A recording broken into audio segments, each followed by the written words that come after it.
Hello, everyone, and welcome to another episode of If You Could Hide to Cola podcast. My name is Clive, and today we got actually quite a bit to get through today. We got Ezra chapter 1, then we jumped to 3 to 7, then Nehemiah 2, 4 to 6, and 8. So quite a bit to go through today. So I suppose let's just get straight into it. So look, from here on out, there'll be a lot of back and forth stories, a lot of repetitive things, because for those of you that don't know, I haven't had a chance to read the Bible. I mean, and that's okay. I remember when I was a missionary, I was told by Ward Mission Leader I shouldn't be teaching because I haven't read the Bible. It's like, all right, just, but not everyone gets a chance to read the Bible. The Book of Mormon, obviously, is super important, and we try and read that as much as possible. The Bible is fantastic, but there's all the information we need is in the Book of Mormon, the Doctrine and Covenants, and there is a lot of stuff in the Bible that's very, very important, and I love it. But if you haven't got a chance to read, well, this is what Come Follow Me is for. So, look, the Old Testament is laid out. It's not like a straight chronological line like the Book of Mormon. The whole story, essentially from Joshua to Malachi, it centers around the northern and southern kingdoms. And the books are written from different perspectives, different time periods. Ezra, the one that we're going to start reading from today, that starts at the returning of the exiled people that we read about earlier. King Solomon's temple was destroyed, people were exiled, and now people are starting to come back. But then later on, we're going to talk about what happens during the time of Solomon's reign, or Nebuchadnezzar's taking over, and all of these different things. So we're going to get into that, and it's going to be a bit back and forth, and that's just how the Bible's laid out. So let's get into it. So first thing we're going to do is we're going to actually jump into Jeremiah. We're going to jump into Jeremiah chapter 25, and we're going to read verse 11 and 12. And this was written around 605 BC, and it speaks of someone we're going to be speaking of today, Cyrus, who was around 538 BC. So this was written before Cyrus, about Cyrus. So let's get into that. All right, so Jeremiah 25, 11 to 12. And this whole land shall be a desolation and an astonishment, and these nations shall serve the king of Babylon 70 years. And it shall come to pass, when 70 years are accomplished, that I will punish the king of Babylon and that nation, saith the Lord, for their iniquity, and the land of the Chaldeans, and will make it perpetual destinations. So this is where we're going to kick off now. This is the end of the 70 years. So basically what I'm saying there is the 70 years will begin when Babylon was first invaded, when Babylon first invaded Jerusalem and started taking the captives away, which is what happened, which what we talked about earlier. Now the people lived as captives in Babylon while the 70-year clock essentially started ticking away. Now this moment here, what we're going to start reading from now in Ezra, is the moment that the Cyrus and the Persian Empire conquered Babylon, and the 70 years was officially up. So between when it was taken over and when it was over was 70 years. So Josephus actually gives us some more information about how Cyrus was feeling when he read about this prophecy. And I'm going to read that now. All right, so this, if you're following along, it's Antiquities of the Jews, Book 11, Chapter 1, Verse 1. In the first year of the reign of Cyrus, which was the 70th from that day that our people removed from their own land into Babylon, God commiserated the captivity and calamity of these poor people. Accordingly, as he had foretold to them by Jeremiah the prophet, before the destruction of the city, that after they had served Nebuchadnezzar and his posterity, and after they had undergone that servitude 70 years, he would restore them again to the land of their fathers, and they should bring their temple and enjoy their ancient prosperity. And these things God did afford them, for he stirred up the mind of Cyrus, and made him write this throughout all Asia. Thus saith Cyrus the king, since God Almighty hath appointed me to be king of the inhabited earth, I believe that he is the God which all the nations of Israel worship. For indeed he foretold my name by the prophets, and that I should build him an house at Jerusalem, in the city of Judea. And it says that this was known by Cyrus by his reading the book which Isaiah left behind him for his prophecies. For this prophet said that God hath spoken thus to him in a secret vision. So Cyrus stoked that he who was able to read a prophecy and that the prophecy would come about. You know, this prophecy, it's about me. I am the one that I am restoring the captives. And so he's loving it. He's saying, this is the God. This is the prophecy has come true. I am the one. So yes, we are talking about the rise of the Persian Empire now, which is great because so the great thing about the Bible, and obviously the Book of Mormon, there's so much evidence that the Book of Mormon is true. But what is great about the Bible is we're now looking at the rise of the Persian Empire, which is historically factual. You know, there's so much stuff in the Bible, in the Old Testament and the New Testament, that is historically factual. You've just got to believe if whatever the prophets were saying was true, like Jesus Christ, for example. I mean, there was definitely a man called Jesus that did roam around and speak to many people and had a lot of followers. That is historically factual. It's up to the faithful to believe if he did what he said he did and he is who he said he was. And so it's just amazing. And, I only bring it up because, the Book of Mormon, it's really only Latter-day Saints that go, well, here's some evidence of it, here's some evidence. No one else is really looking for the evidence of the Book of Mormon because they go, well, it's obviously not true. I'm not going to bother looking for evidence. Where the Bible has been around for so long, people are so interested in it through all the centuries, and so they try and find all these connections. And so that's why we're able to find these things and say these are historically accurate. So it's just fascinating. It fascinates me. I get that people go, don't need the proof because I already believe it, and that's fine as well. All right, let's get into it. So Cyrus asks his people who are willing to go up. And I want to read exactly what he says from the New World Translation of the Bible. I know it's not, normal for us to do that, but the New World Translation actually writes it in a really interesting way compared to the King James Version. I'm going to read that now. So this is chapter 1 of Ezra, chapter 1, verse 3. Whoever there is among you of all his people, may his God prove to be with him. So let him go up to Jerusalem, which is in Judah, and rebuild the house of Jehovah, the God of Israel. He is the true God, which was in Jerusalem. It's just an interesting way of doing it because, when he says, whoever there is among you, like that's capitalized you, of all his people. So, there's just a different emphasis on it. He is your God. He is the true God. Those gods in Jerusalem. He is the true God. Who of you people that is of, God's people who are willing to go with us? That is just written very in an interesting way. It's just emphasized more. Verse 4, it basically, he says, well, those that don't want to come, you still have a role in this. He says, and whoso remaineth in any place where he sojourneth, let the men of his place help with silver and with gold and with goods and with beasts beside the farewell offering of the house of God that is in Jerusalem. So those who aren't coming, you have to be willing to fund this trip, essentially. The gold, the silver, any food, any provisions that we need.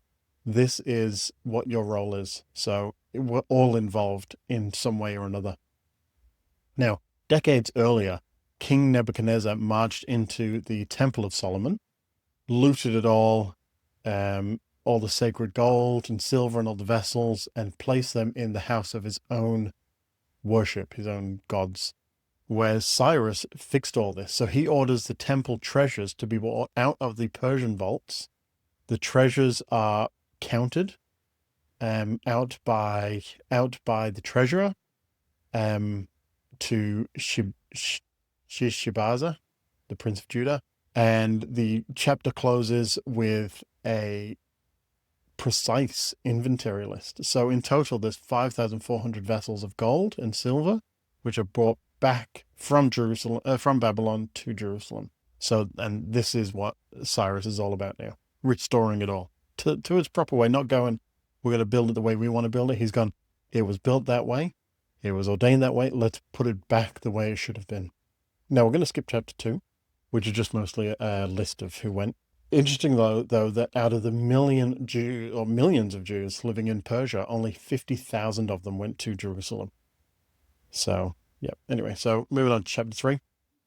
Before they start rebuilding the city, the first thing they do is build an altar and offer burnt offerings to the Lord. All right, let's go to verse 7. They gave money also unto the masons and to the carpenters, and meat and drink and oil unto them of Zidon, and to them of Tyre, to bring cedar trees from Lebanon to the sea of Joppa, according to the grant that they had of Cyrus, king of Persia. So they've organized proper carpenters, proper builders. It's not that they've gone, let's see what we can do to rebuild it. They've organized everyone because they want this to be absolutely correct. Now, this is interesting here. I'll read verse 11 and 12 and we'll talk about it. And they sang together by course in praising and giving thanks unto the Lord, because he is good, for his mercy endureth forever toward Israel.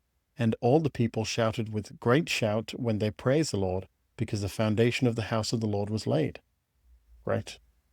But, verse 12, many of the priests and Levites and chief of the fathers, who were ancient men, that had seen the first house when the foundation of this house was laid before their eyes, wept with a loud voice, and many shouted aloud for joy. Okay, so the younger generation were so happy that they were able to build Solomon's temple, the Solomon's temple is able to be restored, that they shouted with joy, and they were grateful, and, what an amazing thing we have, where the older generation that had been around 50 plus years, that had seen the former glory, they were sad that it's more like it's being restored, not that we have the original. Let's see what Josephus has to say, shall we? So this is Antiquities of the Jews, book 11 still, because we're still talking about this, and this is chapter 4. He says that the older priests and Levites were deeply depressed because they felt that the new temple would be inferior to the first one, which had been built by the ultra-wealthy King Solomon. Now, if we look at chapter 2, verse 9, it says, the glory of this latter house shall be greater than the former, saith the Lord of hosts. And in this place will I give peace, saith the Lord of hosts. So the Lord has blessed the new building and said that this will be greater than before. So obviously restoring it is the way to go in this case. All right, let's look at chapter 4. Now, chapter 4 opens up with local groups hearing that the temple is being built. And the scripture calls them the adversaries of Judah and Benjamin. So they approach Zerubbabel and the leaders and offer help. Now, these people are those who came from Samaria when the northern kingdom of Israel fell to Assyria generations earlier. So the Assyrian king deported the Israelites. Do you remember this? They deported the Israelites and moved foreign people into the land. So over time, these foreigners mixed, and it sort of became more foreigners than it did the originals. Now, Zerubbabel, which is how you say it, so don't think I got it wrong there. He's really the one in charge of all this rebuilding. So him and Jeshua see straight through the trap of these Sumerians, also known as Samaritans. That's where the Samaritans come from. Sumerians, not good people. They see straight through this trap, and they refuse. They said, "You have nothing to do with us. Build an house unto our God, but we ourselves together will build unto the Lord of Israel." So they know the Samaritans are not good people, and they know that this is really just a trap of them pretending to want to help, but doing whatever they want to do. So let's have a look at a couple of verses here, verse 4 and 5, chapter 4. And the people of the land weakened the hands of the people of Judah and troubled them in building, and hired counselors against them to frustrate their purpose all the days of Cyrus, king of Persia, even until the reign of Darius, king of Persia. So it's not just the fact that they've tried once and, Zerubbabel has gone, no, You do whatever you want to do, but we're going to build the house of God. They actually continued for a long time to try and disrupt the building of Jerusalem. And they write to the king, warning him that if the Jews finish rebuilding Jerusalem and its walls, that the Jews will stop paying tithes and tributes. And so this obviously troubles the king. So they tell the king to search the royal archives, which proves that Jerusalem has historically been a rebellious city that hurts the kings and all the provisions, all the taxes. And it's true. We know it's true. And so the search is made, and the archives confirm that Jerusalem indeed used to have powerful kings who ruled and reigned and collected massive taxes, which panicked the panicking of thought at the thought of losing all the revenue. This king now issues a royal command. Now, this king's name, or this king's title at least, is King Artaxerxes. Yeah, exactly. All right, so let's go verse 21. Give ye now commandment to cause these men to cease, and that this city cannot be builded until another commandment shall be given from me. So he's brought in this law that no, unless I say so, the Jerusalem cannot be rebuilt, because we don't want you people coming in and taking over and having your own kings and not paying these taxes anymore. So let's jump to chapter 5. Chapter 5, so after 16 years of delay caused by the Samaritans in chapter 4, the people become comfortable, living in their unfinished homes. This is the Babylonians coming from Persia to resettle Jerusalem. They've become comfortable with living the way they're living now because it's been so long. And so chapter 5 opens up with two prophets who walk into basically a construction site and shake everyone up out of their spiritual slumps. This is verse 15. And said unto them, take these vessels, go, carry them unto the temple that is in Jerusalem, and let the house of God be builded in his place. So this is what we came for. Take these things. You've got it. Let's continue the work. This is the house of God. Chapter 6, then, when the local Persian government catch that the Jews are starting to build again, they demand to know who gave them permission. And this is great. So verse 2. And there was found at Archmetha in the palace that is in the province of the Medes a roll, and therein was a record thus written. So this is the record. So they're saying, who authorized this? And they've found this record. And so they say, well, there's a record here written, and this actually is what gives us permission. So King Darius finds the original memo from Cyrus. This has been a long time now. Even though we've skipped a few, Cyrus has the original. It was the original one. So not only does he tell the enemies to back off, but he commands that the local taxes from these very enemies should be used to pay for the temple's daily animal sacrifices. And that's the decree. And that's what it ends with. So verse 22.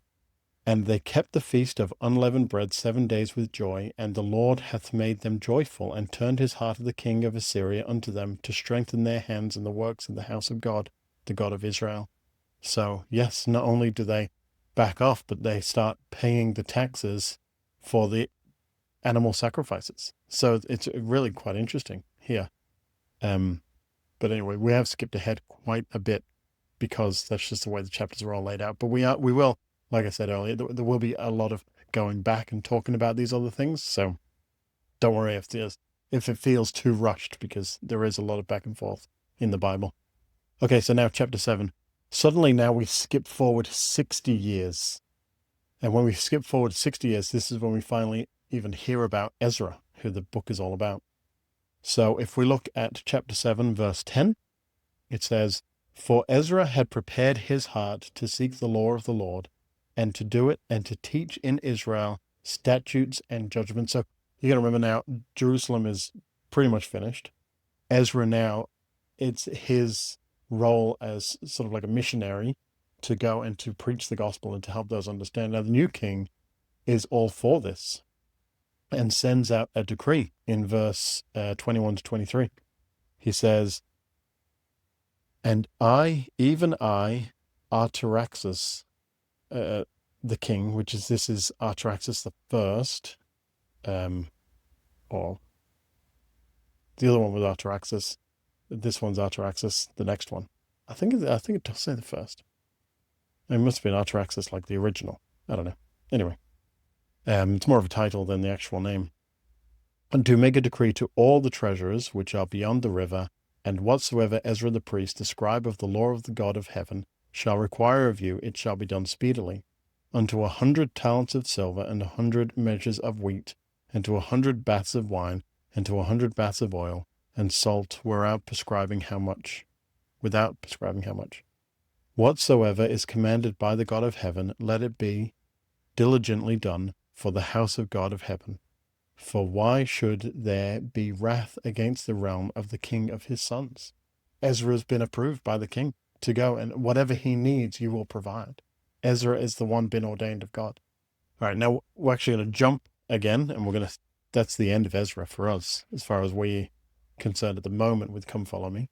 So we're going to jump to Nehemiah 2, but to connect the dots of what's been happening, we need to know that where we are in the story. So Nehemiah is living at Susa, which is the winter capital of the Persian Empire.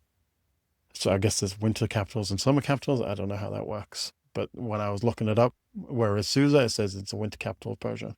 The Persian Empire, sorry. Now he works in the royal palace as the cupbearer, it describes him as, to the same king, Artaxerxes, which we met at the end of Ezra. So Nehemiah's brother had just returned from Jerusalem with a devastating status report. He says that the temple is finished, but the city walls are completely smashed. The gates are burned with fire, and the people are in great affliction and reproach. So Nehemiah now spends months fasting and weeping in secret. And now Nehemiah chapter 2, this is where he has to go and to work and to face the king. So this is where we're jumping into now. So Nehemiah chapter 2, verse 1. And it came to pass in the months of Nisan, in the 12th year of Artaxerxes the king, that wine was before him, and I took up the wine and gave it unto the king.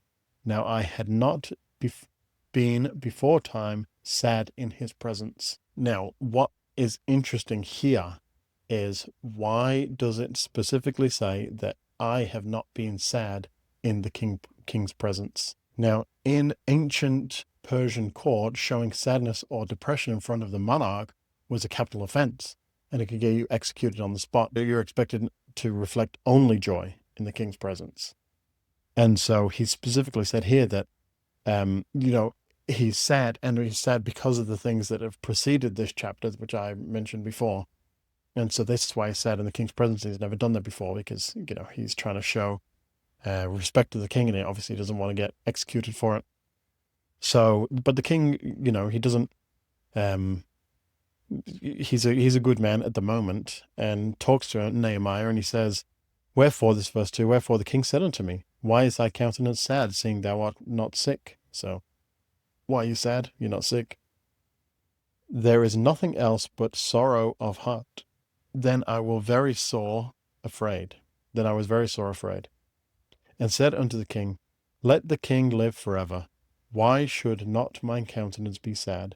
But the city, the place of my father's sepulchres, lieth waste, and the gates thereof are consumed with fire. That's why he's sad.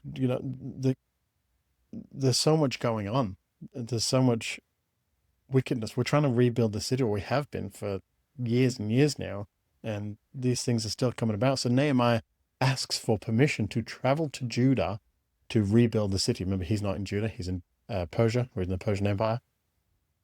So that's what he asked. He asked for permission, and he asks for an official royal letter to the governors of the region across the river, so that they will grant him safe transit, because it's not enough to say, yes, okay, go. Like, there's still a process in place.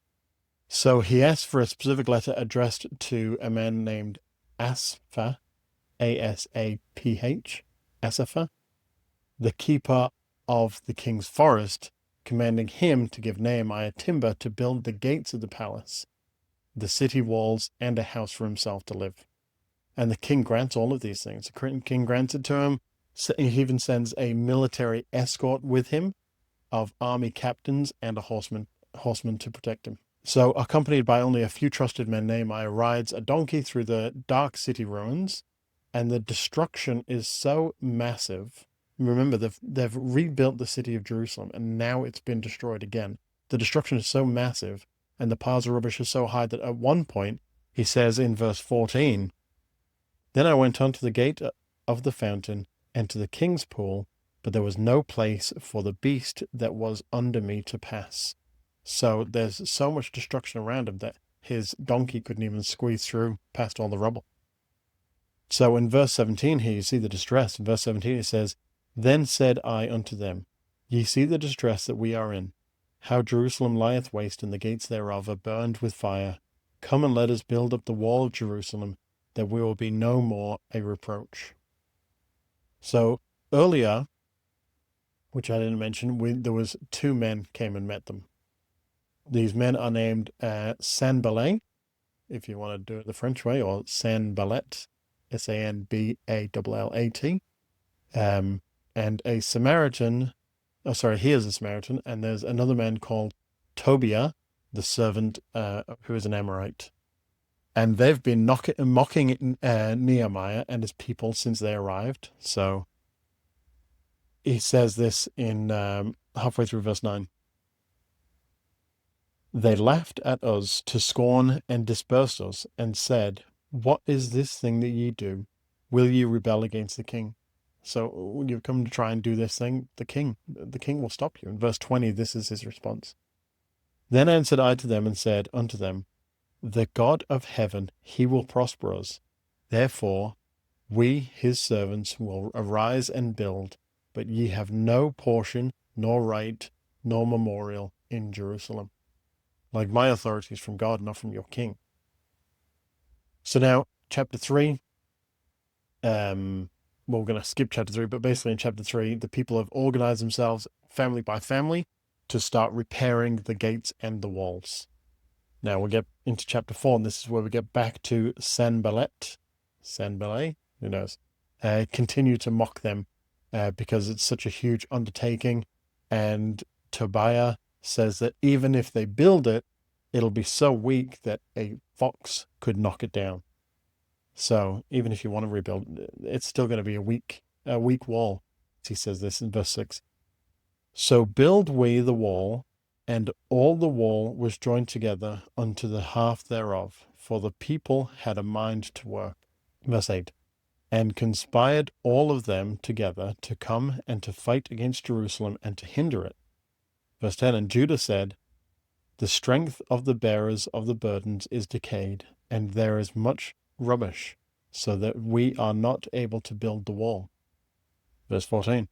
"And I looked and rose up and said unto the nobles and to the rulers and to the rest of the people, Be not afraid of them. Remember the Lord which is great and terrible, and fight for your brethren, your sons and your daughters, your wives and your houses." Half of the men now go to work on the wall, while the other half stand guard, holding spears and shields and bows.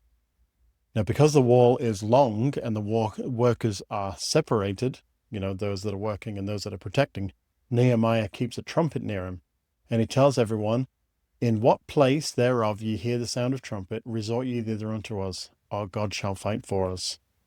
So, just to quickly explain that, if you hear the trumpet, let's all come together as one, and God will fight for us. It ends here in verse 23. "So neither I nor my brethren, nor my servants, nor the men of the guard which followed me, none of us put off our clothes, saving that every one put them off for washing." So essentially, at no point did they remove their clothes, in a symbolic way, I'd presume, of no rest, no sleep. The only time we ever took our clothes off was to wash them. Every other time we were prepared, we were ready. The Lord provided. So now, chapter 5, now the people cry out because there's a famine. And so to buy grain and to stay alive and to pay the heavy Persian taxes, they've been forced to mortgage their fields, essentially the vineyards and their homes. And wealthy Jews are exploiting them, forcing the poor people to sell their own sons and daughters into debt slavery, which we talked about debt slavery before. If you can't pay something, you go off into become a slave until everything's paid off. Now Nehemiah is furious when he hears about this, and he calls a massive assembly and confronts the rich elite directly. And he says this chapter 5, verse 6 and 7, he says, "And I was very angry when I heard their cry and their words. Then I consulted with myself, and I rebuked the nobles and the rulers, and said unto them, Ye exact usury every one of his brother, and I set a great assembly against them." These are your brothers. Why are you doing these things? Shouldn't we be working all together? No, the nobles go back down and promise to return everything. And Nehemiah does this prophetic physical sign. He shakes out the lap of his robe and declares, "So God shake out every man from this house." And then he says, "That performeth not his promise." So basically wiping the dust off, saying, if you're not going to return these things, then the punishment will be so great to you. Like, this is what we're all people here. We're all supposed to be families. And because of this family, you're using that to your benefit and taking all of these things away from your brethren. Go and return them, give them back. And if you don't, then there'll be a punishment affixed. So for 12 years now, Nehemiah serves as governor. He refuses to take the official governor's allowance of food and money to avoid placing a heavy burden on his people. Instead, he feeds 150 at his own table every day out of his own pocket. So Nehemiah is a great, great man. Chapter 6, the enemies send a message inviting Nehemiah to meet him in one of the villages outside the plain of Ona.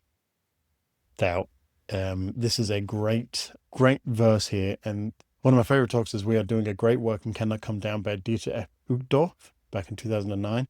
And he references this. So I'm going to read it and we'll talk about it. So verse 3.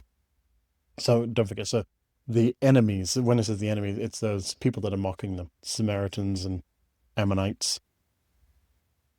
And they've come to them and they've said, 4 times, they say, "Come down,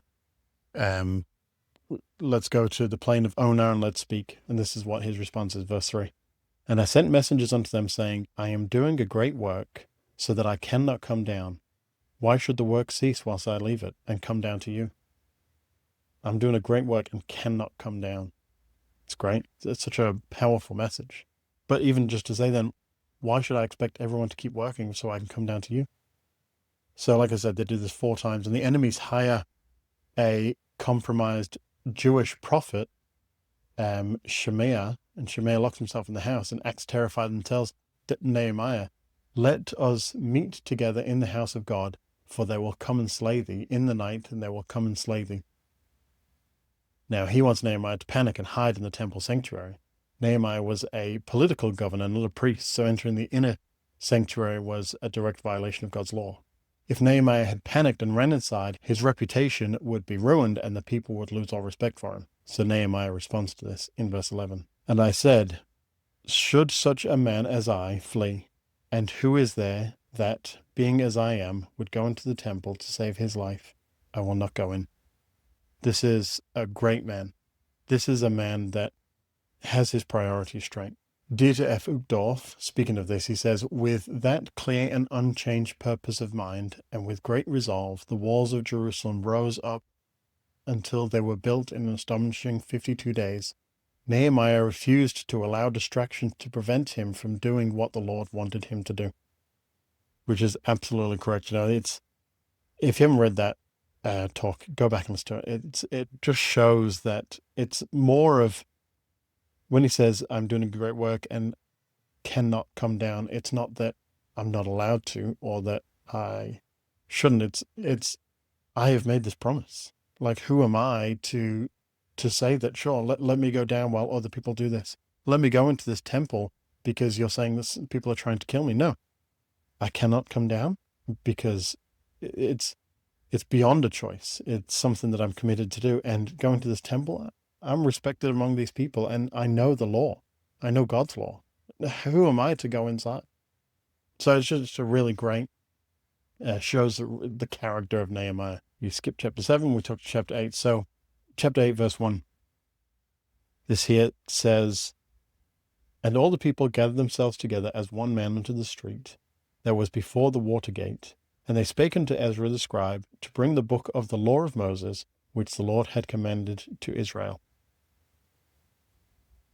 Now, so Ezra stands up on the pulpit and he reads from morning until noonday, and the people they're all gathered together. Remember, there was such great work to be done, but everyone takes the time to come and listen to Ezra, the scribe who reads from the God's law. Let's look at verse 8. And I'm going to jump down to the footnotes as well in verse 8. So I'll start reading, I'll tell you when I go to the footnotes. "And they read in the book of the law of God distinctly, and gave the sense and caused them to understand the reading." Now let's jump down to the footnotes and see what that means. It says that expanded the meaning. It is held by some that the explanation was in Aramaic, thus the first translating of the scriptures occurred. So essentially, yeah, there's people that don't understand the translation, and so others go around to explain the translation of what's being read. Fascinating. So, verse 10. "And he said unto them, Go your way, eat the fat, and drink the sweet, and send portions unto them of whom nothing is prepared. For this day is holy unto our Lord. Neither be ye sorrow, for the joy of the Lord is your strength." So now go feed the poor, drink, be merry. This is a great day. Now on the second day, the fathers of the people returned to Ezra to understand the words of the law. So they want to understand the things that have been read to them and to understand more of what they should do. And they discover a commandment in the law stating that the children of Israel should dwell in booths, temporary shelters, during the feast of the 7th month. And so the people immediately go to the hill and they gather olive, pine, myrtle, palm branches, thick branches, branches of trees, and they build themselves temporary shelters on their roofs, or, roofs essentially in the courts and in the temple yards and right there in the streets of Watergate. And so what's fascinating about this is this still happens today. So every autumn during the holiday of Sukkot, which is what the huts are called, Jewish families from all over the world build temporary outdoor huts with roofs made from these organic materials, from, palm fronds and sticks and branches and things. And they eat their meals inside for inside those huts for the next 7 days. It's described in Nehemiah. And now this has evolved today into an annual cycle of reading from the Torah. So every year at the end of the autumn festival season, right after the Sukkot, the holiday of Simchat Torah. Now, if I'm getting that wrong, I apologize, but it's celebrated. The community finishes their very last verses of Deuteronomy and immediately roll back to the beginning of Genesis 1:1. All over again, accompanied by immersed dancing and singing and rejoicing. And these are festivals that are kept today because of what we read here in Nehemiah. And then it ends with this, Nehemiah chapter 8, verse 18. "Also day by day, from the first day unto the last day, he read in the book of the law of God, and they kept the feast 7 days, and on the 8th day was a solemn assembly according unto the manner." That's where we're ending here, at this solemn assembly of the people gathering together to listen to to listen to Ezra speak the commandments of the book. Thanks for listening to another episode of If You Could Hide to Call Our podcast. Follow us on Facebook, Instagram. Listen to us on any way you can get your podcast from. We're on everything. So we will see you next week.